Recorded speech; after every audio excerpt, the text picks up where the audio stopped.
रहमतुल्लाहि व बरकातुहू। मेरा नाम मोहम्मद अब्दान इब्ने मोहम्मद नदीम पांगर। आज हमसे पूछा गया मैं बड़ा होकर क्या बनूंगा।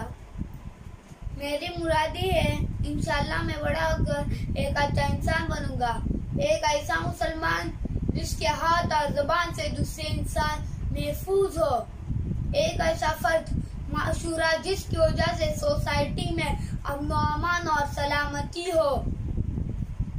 एक आलिम बामल बनूंगा, एक ऐसा आलिम जिसके इल्म से पूरे उम्मत मुस्लिमा मुस्तफीज हो, और एक ऐसा खतीब